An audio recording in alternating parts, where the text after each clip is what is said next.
up, swashbucklers? You're listening to Under the Crossbones, episode number 90. My name is Phil Johnson. I'm your host for the show. Thank you for tuning in. Thank you for telling your friends about the show. And if you haven't told your friends about the show, press stop. Go do that. That would be nice of you. Yeah, hey. Because I appreciate that. It's the only thing that makes this show grow is you telling your pals, telling your mates, telling your crew. Anyway, here we are, episode number 90. And we're going to get our feet wet today. We're going to dip our toes in the Caribbean and start talking about Pirates of the Caribbean, because Pirates of the Caribbean 5 is coming out May the 26th. Are you ready for it? I know some of you listening are like, I don't want to hear about Pirates of the Caribbean anymore. I understand. I get it. Jack Sparrow's not for everybody. But and I'm not going to harp on it all month. We are doing some other things this month. But I thought today we would dip our toes in the Caribbean a little bit. That's a nice warm water out there, and talk with Scott Graham of Pirates 365. So Pirates 365 is Scott's YouTube channel where he gets down with all sorts of Pirates of the Caribbean stuff, and that is movies, that is toys, that is the ride, that is just like all the world of Pirates of the Caribbean. Scott is down with all that. And so you can either go to YouTube and just search Pirates 365 and find his channel that way, or you can go to facebook.com/POTC nope, I'm going to try that again. Facebook.com/POTC 365. There it is. I got it. No biggie. I got it. So we're going to talk to Scott here in a few minutes. Fun, dorking out, nerding out with some Disney Pirates of the Caribbean stuff. So I think you'll enjoy that a whole bunch. I have been going a little bit nuts today because the hard drive that I keep my life on, it's weird like that, but the hard drive that I've been keeping my life on this laptop decided to get weird all over the place on the weekend. Like, I could still get to the files, but it wouldn't let me save anymore. I tried pulling some off to create some room, and that didn't work and everything. So we get freaked out when that kind of stuff happens, right? Because that's our lives on these little discs of magnetic particles holding our lives together. And I've got cloud backup and all that kind of stuff, but it still makes you nervous, doesn't it? You're like, oh, come on, baby, don't fail me now. So I ended up going out to buy a new hard drive, and I went to Fry's. I don't know if you've ever been to Fry's Electronics, the hellhole that is Fry's Electronics, where they have a staff of people who know absolutely nothing. So I go to the Fry's Electronics. I did a little searching online to figure out what I wanted, and then I go over to Fry's Electronics, the one closest to me, because they had this drive on sale for like $10 less than regular price. In retrospect, I probably used that much gas. But I go over there, and the shelves are empty. Nothing. And so I asked the guy, who I found within 15 minutes of searching around the store for somebody that worked there. I found the guy, and I said, I'm looking for this drive right here, this Seagate drive. And he said, let me check the computer, because they never know anything off the top of their heads at Fry's. And he goes over and checks the computer, and it says there are none in stock. I said, well, your website says you got a bunch of them. He says, well, we don't. So he looks again. He goes, looks like the Sunnyvale store has some, and the Fremont store has some. Now, mind you, I'm on a little bit of a dead run because I'm doing this on my way to leaving town for a gig. So I don't have a ton of time to go running around everywhere to find this dumb hard drive, right? So I go, all right, I'll go to Sunnyvale, I'll squeeze it in before I leave. And I go out and I go, you know what, let me check the website again. And I check the website for the Sunnyvale store, and it says they're sold out. So I go, okay, well, maybe it wasn't right for this store, maybe it's not there. So I call. I say, I'll just call them, find out if they've got it, nice and easy. So I call the phone number listed on the website for the Sunnyvale store, which takes me to a recording that takes you to nobody. It says, press 2 if you want to find out store availability for an item. So I press 2, and it says, if you'd like to find out store availability, go to our website at frys.com. Oh, man, I wanted to murder somebody. So I said, screw it. I'm just going to drive over there and see if they've got it. So I drive all the way to Sunnyvale, which is a good 6-8 miles out of my way. And I get in there, and they find they've got them on the shelf. And I grab one. Good, great. There was this other thing in the ad, a little charger hub that I wanted. I thought this will be easy. It should be easy to find. I asked 3 different people where it was before I finally found this stupid little charging hub that they had on sale. It's in their ad. You'd think they know where it is. But no, because it's Fry's. And I finally got out of there. Then the check guy, the register guy, forgot to give me my rebate receipt. And I had to go back in and get that. And then I finally got in the car and I drove to Fresno from a freaking show. And so now I'm trying to figure out I know how to get everything onto the new drive, but it's taking like a really long time because it's like 1.5 terabytes of stuff. So I'm doing it a little bit at a time. But part of what's on there, of course, is all the files for the show that you're listening to right now. And so I got over and I was like, oh, I had to unplug one. I'm short one USB thing on my laptop because it's broken, and I had to shift it over, and then as I started recording this, I realized oh man, I don't have the theme music. It's on the old drive. So after I'm done recording this, I got to go plug other things back in, and grab the theme music so that you'll hear the kaboom at the beginning of the show, which you've already heard if you're listening to this, but I had to go back and do that afterwards. Oh. And that was like an hour out of my weekend. It was that kind of weekend all the way around. Did a show in Fresno. That was interesting. We'll just leave it at that. And yeah, anyway. But this weekend, good shows, man. If you are in Southern California, if you're near the Orange County area, I will be at the Pechanga Casino. Hey, you might notice that I have pronounced that differently than the last couple weeks because I just found out that it's pronounced Pechanga and not Pechanga. Yeah. So I will be this Friday and Saturday, the May 12th and 13th. I will be headlining at the Pechanga Casino in Temecula, California, which looks like a really nice place. 7:30 show both nights, and come out for that. And then I'm taking a week off. I'm doing a little Disneyland. I'm doing a little Universal Studios. We're gonna spend a couple days in Vegas. Me and my girl are going out on the town to probably just spend money and eat. We'll eat. We'll eat. You've heard me talk about vacations before. But anyway, that's what we're doing after Temecula. Join us. If you're going to Disneyland that week after, you'll see me around. I got the hair and everything. You can spot me. After that, Thursday, May the 25th, I'll be at Spice Monkey in Oakland, California, doing some shtick there. And then June 2nd and 3rd, I'll be headlining at the Hey Guys Comedy Club in Fairview Heights, Illinois, which is just outside St. Louis. So come and check that out. Those are going to be super fun shows. And then in June, Oregon, Washington, bunch of other stuff coming up. Go to underthecrossbones.com, click the tour dates button. You can find out where I will be telling jokes near you. And I love it when you guys come out. It's fun. It brings all the worlds together. If you're enjoying the show, come join us over on Facebook where we're talking about piratey stuff. Underthecrossbones.com/ nope. Let's try that again. I'm not doing very well with the URLs today. Facebook.com/underthecrossbones. If you want to catch us on Twitter, go to twitter.com/undercrossbones. And if you're not subscribed to the show yet, why not? You should be subscribed to the show because we're having a good time, right? So iTunes, Slacker, Stitcher, iHeartRadio, Google Play, wherever you get your podcasts, that is where you can find Under the Crossbones. All right, and if you want to help support the show, hit the support page, underthecrossbones.com/support. There's a PayPal box there. Donate whatever amount of money you want. Click the Amazon banner. Buy yourself something nice, like maybe the book called Pirate Women by Laura Sook Duncombe, who we're going to be talking to next week. If you want to be a sponsor of the show, that's cheap and easy. Just contact me there from that support page, and we'll hook you up. Again, that's underthecrossbones.com/support. All right, you ready? We're going to start talking Pirates of the Caribbean. Yay! And here we go. Scott Graham, check it out. Right on. So, Scott Graham, you are the man behind Pirates 365, the YouTube channel, where you elucidate on all sorts of things Pirates of the Caribbean. Very true. So, first of all, tell me a little bit about the channel. Tell me what the channel's about. Yeah, so the channel is really a dedication to Pirates of the Caribbean, specifically through Disney. I started it originally on May 26th of last year because I wanted to have a video every day on the channel leading up to the release of the fifth film. So I've done everything from covering the ride, the video games, movies, books. So yeah, that's basically what the channel is about. Okay, and there's a crazy amount of stuff on there. It looked like you were putting out 3 or 4 videos a week from what I could see on there. Yep, my original intention was to do a video every day for the 365, but I didn't live up to that, unfortunately. But That's a tall order, man. I mean, I hate making videos, which is why there are not more of them in the existence of my work. But it's such a time-consuming thing that I have to really talk myself into it. The idea of doing one every day terrifies me. Yep. Yeah. So how much time do you how much time does one video take you to do?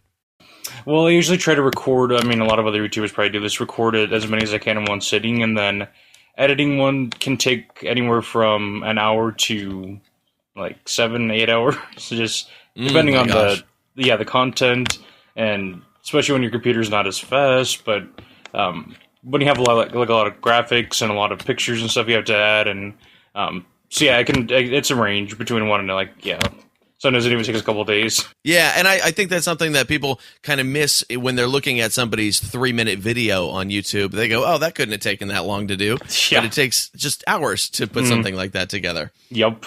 So tell me a little bit. Let's Disney dork out, man. I'm always happy to do that. Where did your love of were you a pirate guy first or Pirates of the Caribbean guy first? Yeah, I was Pirates of the Caribbean guy first.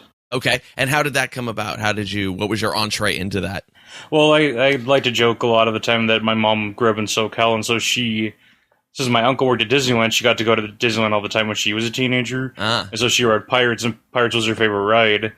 And so before Curse of the Black Pearl came out, I was on the internet as a young kid looking at the posters. I watched the first teaser trailer when it came out, and I was so excited for it back then, and I knew my family loved Disneyland so much.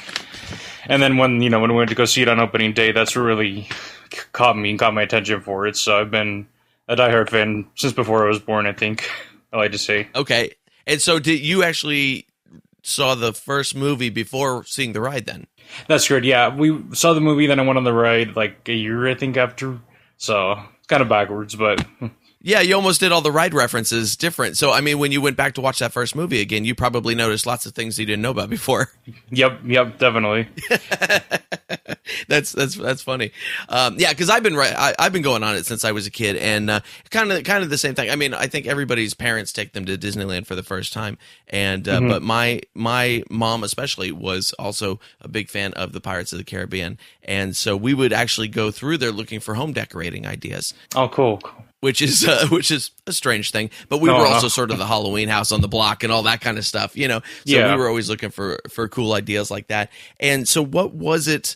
I mean, there's the maternal influence on that kind of thing. What was it when you went on the ride the first time? Did it stand up to the film? Oh yeah, definitely. It's for me personally, I absolutely loved the drops. For some reason, those just like. I absolutely loved the first drop, but then the second drop, because you can actually see when you're going down the second drop. Right. That really I love that so much. And then the mysticism of the ride lived up to the film, and then I went on it before the conversion over to Jack and Barbossa and stuff. Sure. But I loved how kind of creepy it was, and it just everything came together, and I loved the music and everything. So yeah, it was just fascinating to me. Yeah. Now, what do you think of the conversion? Now, let me back up 1 second. Did you ride it before the conversion to pirates chasing food instead of women? Okay. Yep. All right. So we've got those three versions in our lifetime, at least. Yeah. And so, what do you think of the conversions that they've done on there? Honestly, I'm open to the conversion because how much I love the films, and I know a lot of people hate that Jack's there, that Barbossa's there, but I think I think they add to the ride. They add a lot to the story of the ride, and I love those characters as well. So I'm not bothered by them at all. So when they did the, I thought the pirates chasing food was a little weird, but I understand why they did it. Except I don't understand why that's there and there's still a wench auction. But yeah, I guess yeah, I thought that was slightly strange and hypocritical, but whatever. Yeah, and when they did the ride, the conversion to the movie characters and things like that, I don't think they overdid it, which was the good thing. I mean, they could have really gone overboard with it. Yeah. And I thought the Jack Sparrow placements were very good.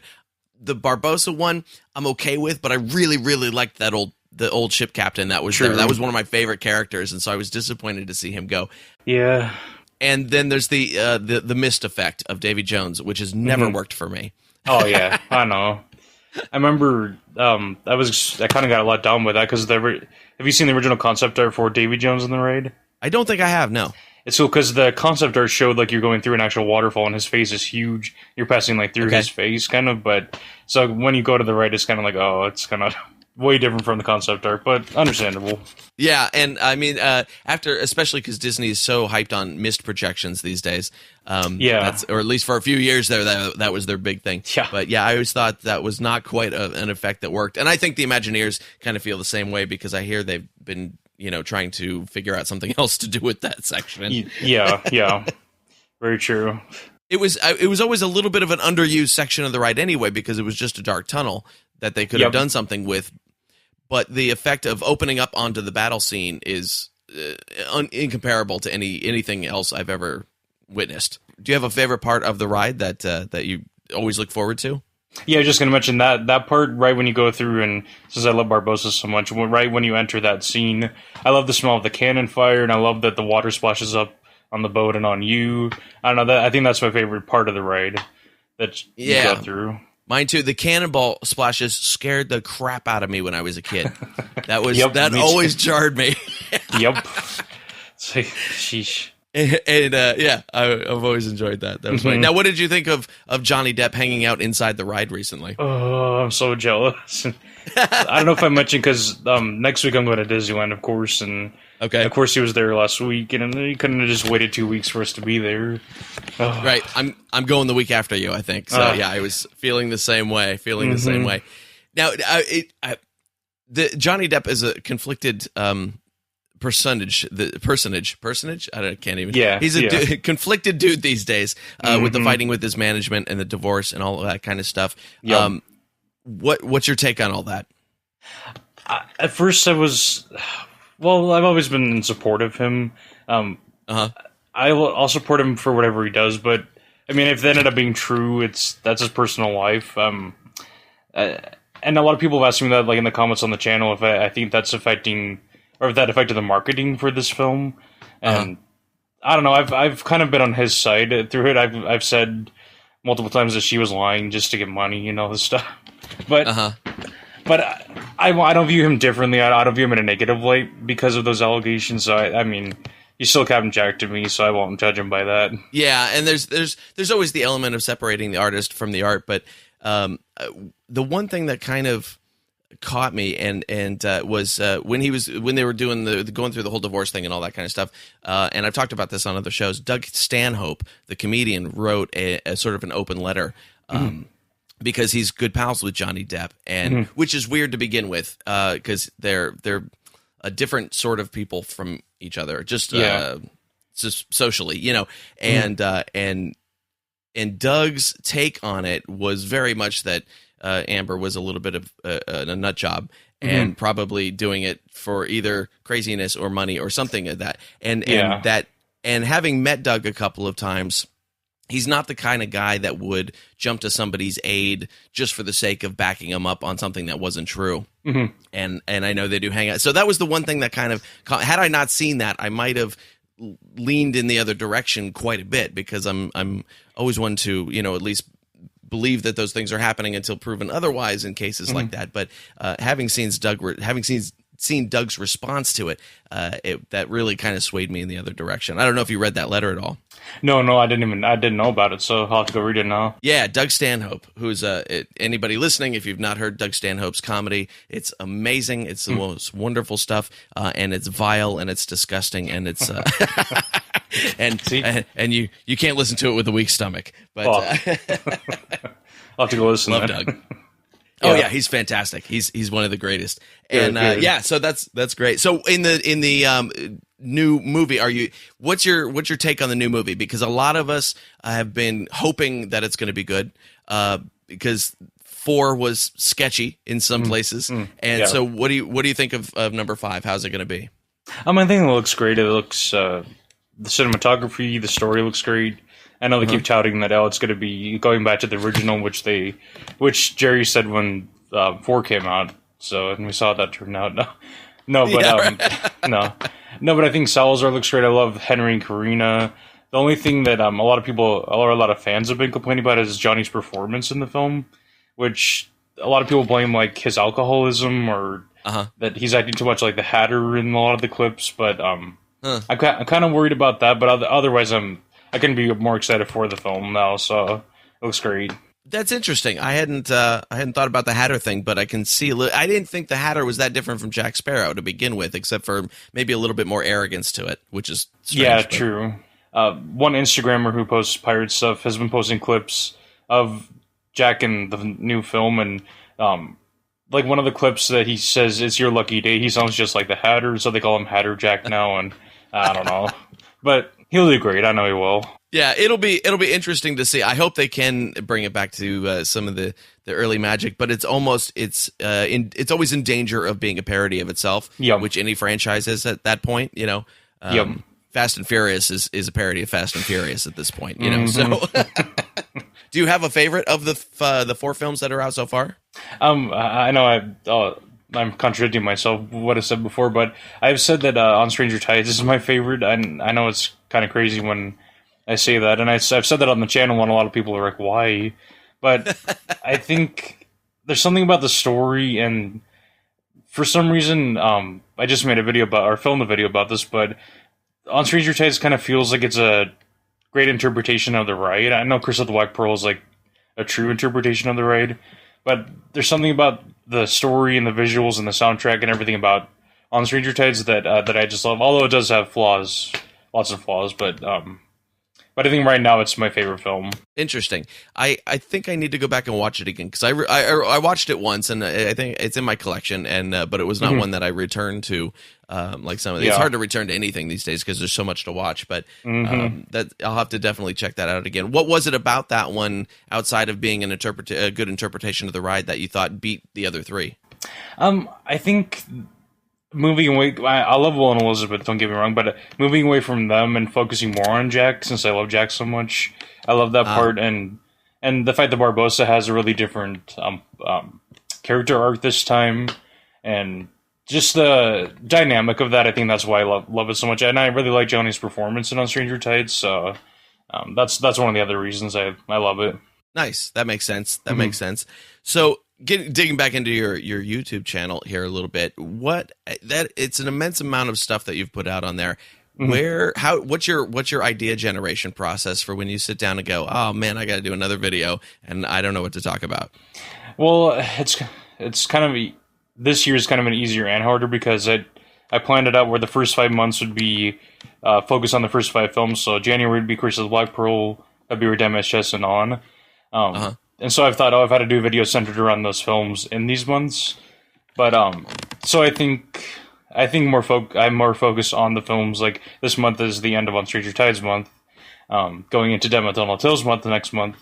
So when I sit down to think of the process, I think like, I could do a video about the deleted scenes of the film. I could do a video about, like I just released a video about On Stranger Tides tag. And then in like the previous months, I did like the video games for Curse of the Black Pearl. I did, so it's more, I try to focus on just the past 5 months, the films that the months are about, but then I've also done Death Metal Tales videos, so I don't know if that answered the question. Yeah, so like explain the tag video, which I actually just watched. So explain to the listeners how a tag video works. So I kind of just sit down and, like I was at work last week and I was just writing down ideas like what I want to see, because I've watched other YouTubers' tags, and so I just created or tailored it to Pirates of the Caribbean, like, and specifically the film. So I thought, what's my favorite scene? What's favorite soundtrack song? So it's a pretty simple process to come up with the questions for it, but so that's a simpler video to make for me. Yeah, so I mean, I guess the idea behind a tag video is you answer 4 or 5 questions about whatever the subject is, and then is the idea to then engage the audience in the comments? Yeah, I kind of want both, and I mentioned that I think my first tag, I don't remember the subject, but on the very first tag I did on the channel, one of my followers did a response video too, and I really liked that she responded with her own responses. So yeah, it's just kind of I don't know where the tag thing started on YouTube, but I think it's just kind of a fun like trivia thing to do on the channel. So the world of YouTubers is very strange if you're outside of it to look in and see the different memes and themes and things that recur from one subject to the next, like these tag videos and different answer videos. Like you did one when you hit 800 subscribers where you did like a Q&A, and that's something I've seen in other places. Is there ever a time when you're sitting down to do a video and you're like, oh man, do I not want to talk about Pirates of the Caribbean today? Do you? Because I mean, you're putting out such a constant stream of videos. Do you ever not feel like doing it? Yeah, there's some times where I'm just like, where I have tons of ideas in my head, but then I'm like, I really don't want to film this, or this is gonna take me doing this, or I'd rather do a video about Star Wars like I used to do. So okay. So yeah, there does come a point where I'm like, ugh. Not that I don't Yeah. like pirates, but it's just, in the moment, it's like, ugh. A lot of it's motivation from the fans of the channel. A lot of it's asking, like, oh, when's the next video going to be out? And I have to say to myself, okay, you have to do a video, to please them. So once I get in the rhythm of sitting down, I try to film an easy video and do, like, an easy upload. And then once I get back in the rhythm of doing it, then it's easier to get back into the rhythm of uploading and stuff. So yeah, that makes sense when there's an audience expecting something from you. I know there's because I generally finish up the episodes of this show on Monday mornings to go up on Tuesday mornings, and Monday morning is not always my favorite time to be working on something. Yeah. Yep. So I get that. What is what's the best place or the best way for people to get to your YouTube channel? Do you have a short URL for that? Unfortunately, I don't have a short URL. If they go to facebook.com/Pirates365, the links are there to get to the channel. But I think there's an issue with the channel name, because I previously had the channel named as Disney Safari before I switched over. So I don't know why I can't have a custom URL But yeah, Facebook is a good way to link to it. Okay, good. And I'll direct link it in the show notes, of course, and we'll have that all up there. So tell me a little. So you said you were doing Star Wars videos before, and I saw some other Disney-themed videos from you. So Pirates is not your first channel. Tell me a little bit about your history as a YouTuber. Yeah, so I really started the main YouTube videos back in December of 2015 when The Force Awakens Star Wars came out. And I did videos around Christmas time there, and I was off of work during that time. So I was just doing a lot of random videos, and I was getting moderate amount of views, but then I started to see that there's hundreds and hundreds of YouTube channels dedicated to Star Wars, and it's not very unique on YouTube anymore. But then I've always wanted to see a Pirates channel, and really no one has a Pirates channel at all. So that's what motivated me. I mean, I wanted to do Disney with, like, Once Upon a Time, with Zootopia, like you see. But then I wanted to move into Pirates because nobody else had really done a Pirates-themed channel like a Star Wars channel. So that makes sense. That's much the same in the way that I stumbled across the concept for this show. I noticed, when I was looking for podcast ideas, I was like, oh, there's no pirate things out there. And there's History Pirates and the Pirate History Podcast, which sort of happened around the same time. So we've all been growing up together on the podcast front. So that's been interesting. But when I originally thought of it, I was like, ooh, there's no pirate podcasts. And then we all had the same idea at the same time. So have you seen other pirates YouTube channels pop up around yours? Yes, and it's actually more of a recent thing. There's some channels that have done tons of Pirates videos in their channels, but not like actual Pirates themed channels. There's like a channel called Podcast Now that's been doing videos similar to mine, where they speculate about the stories and stuff. And I've had some people tell me that they've wanted to start their own channel because of mine, so it's kind of cool to see that. But I haven't seen like a real influx of tons of Pirates channels starting up because of mine. So that's good. You still get to rule the airwaves for now. Yeah. And so, what are you going to do then after this movie comes out? So after the 5th movie comes out, you'll have probably another month or two of stuff you can talk about on there. And then where do you go after that? I've been considering that. I've either thought about going back to it being a Disney Channel, or I thought if we do get a Pirates 6 Cross Our Fingers, that I could continue it and do a video like maybe twice a week on Pirates, and maybe move back to Star Wars. It's been stressful to think that, because I don't want to move away from Pirates 365. I still want to do Pirates videos. And like I said before, my mind is teeming with ideas. I could think of like 1,000 video ideas probably right now. So I guess I could spread them out, do like 2 videos a week for the rest of the year, and see where it goes from there. So yeah, I think I'm going to continue on with Pirates 365 at least as a couple videos a week channel after the movie comes out. So good, that's great. Yeah, and there is an IMDb page for Pirates 6. Yeah, and I didn't want to get my hopes up just in case they don't end up doing it, because I think they're basing announcing the 6th film if 5 does well. So yeah, of course, that's always and considering the box office take of Alice in Wonderland 2, yeah. Which even I didn't see. Yeah, it's you should see it. It's at least better than the first one.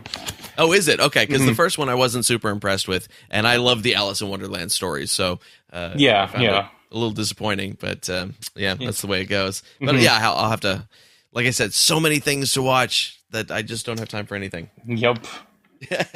Very true. Well, great. Scott, this has been fun, man. I'm glad we finally got a chance to do this. Yeah, thanks for having me. You bet. Is there anything I didn't ask you about that you want the audience to know? No, nothing I can think of. All right, good. Cool, man. Well, this has been great, and we'll get the YouTube channel linked up in the show notes so everybody can go check it out, or you can just go to youtube.com and put in Pirates 365, and you will pop right up. Yep. And make sure you subscribe to that, and it'll be all good. All right, Scott. Thank you, buddy. I'll talk to you soon. Yeah, thank you, Phil. See ya. All righty. Bye. Bye. And there it is, friends. That is my talk, my interview with Scott Graham of Pirates 365. Again, you can either go to YouTube and just search Pirates 365 and he'll pop up. His videos are very easy to spot. Or you can go to facebook.com/POTC365 and check it all out there. It's all good stuff. So Pirates of the Caribbean is coming out May 26th. And I had planned on going to see it opening night. And I will probably see it later that weekend, as it turns out, because that same night, Henry Phillips is performing in San Francisco, and I don't like to miss Henry when he's in town. If you're not familiar with Henry Phillips, he is an LA guy, comedy musician, super, super funny, and he's very, very funny, very smart, very intelligent, and he has a movie out. His first movie is called Punching the Clown. And you have to see it. It's fantastic. It is the life of a working comedian. And his new movie is called I want to say Punching the Clown Again. I think that's what it is, but I can't swear to it. But I haven't seen it yet. I still have to sit down and watch that one. Henry Phillips, very funny though. I don't know why I'm pushing Henry Phillips all of a sudden. That's May 26th in San Francisco. If you aren't seeing Pirates of the Caribbean that night, how's that? Yeah, all right. So today's show is sponsored by Pirate Radio of the Treasure Coast, WKKC-DB, playing the best music in pirate radio talk. You can listen to Under the Crossbones on both their stations. Just go to pirateradiooftheTreasureCoast.com or pirateradiotc.com. And don't forget to download their apps. They got the Pirate Radio Treasure Coast app, which is the music station, and Pirate Radio Talk, which is their talk station. And I think we're doing good over there. A lot of people listening. So if you're listening on Pirate Radio of the Treasure Coast, hi! Thank you for listening. That's always good. If you could do me a quick favor, and this will only take you like a minute, I have a little survey that you can fill out. It's like 7 questions, super, super easy. No hard questions. There's no math or anything. And it will help me find out a little bit more about you so that I know where I should be taking the show in the future, okay? So I know that sounds kind of vague and whatever, but it would be super helpful if I could find out a little more about you and all my other listeners that are listening right now. So go to underthecrossbones.com/survey. Tiny little 7-question survey. Take you like a minute max. And that would be a giant help to me. All right. So I hope you will do that. There's pirate festivals this weekend. Actually, these are continuing pirate festivals from what it looks like. You can go check out Buccaneer Days in Corpus Christi, Texas, and Contraband Days in Lake Charles, Louisiana. Those appear to be the only 2 major pirate events happening this weekend. But if you're going out, or if you went to one of the events last weekend, or if you saw a cool pirate band playing or something like that, here's what I would like from you. Call me up with a trip report. Tell me all about the event. Tell me how cool it was. Tell me how fun it was. Tell me which part of your gear was way too hot for the event. That kind of stuff. And if it's a cool story, I will play it on the air. And chances are, it'll be a cool story. So here's how you do that. Just call this number, 408-599-2733. Again, that's 408-599-2733. That's my Google Voice number. You can call me. Leave me a voicemail there about the cool pirate event that you went to, and tell me all about it, and I'll play it on the air. All righty? Yes, you will. Yes, you will. That's our show for today, friends. Thank you for tuning in once again. You can find all the show notes for this episode at underthecrossbones.com/090. 90 episodes. Oh my gosh. Can you believe it? I know you're probably wondering what I might be doing special for episode number 100 coming up in July. And honestly, I don't know yet. Yeah. But we got a whole bunch of cool stuff coming up right away. Right away. Like, I don't know. I'm going to have to top some of this. Like next week, on next week's show, we have author Laura Sook Duncombe, whose book, Pirate Women, The Princesses, Prostitutes, and Privateers Who Ruled the Seven Seas. Her book was called the #1 book to read in 2017 by Cosmopolitan Magazine. That's right, and we're going to hear from her. We're also, in a couple weeks, going to hear from the composer of the score for the new Pirates of the Caribbean film. Yeah, Jeff Sinelli. We're going to hear from him on probably May 26th, right? The day when the movie comes out, because I'm not allowed to release it before then. So that's probably when you'll hear it. Lots of good stuff coming up. Make sure you stay tuned in. Make sure you're subscribed. And until then, I will see you next week. Thanks.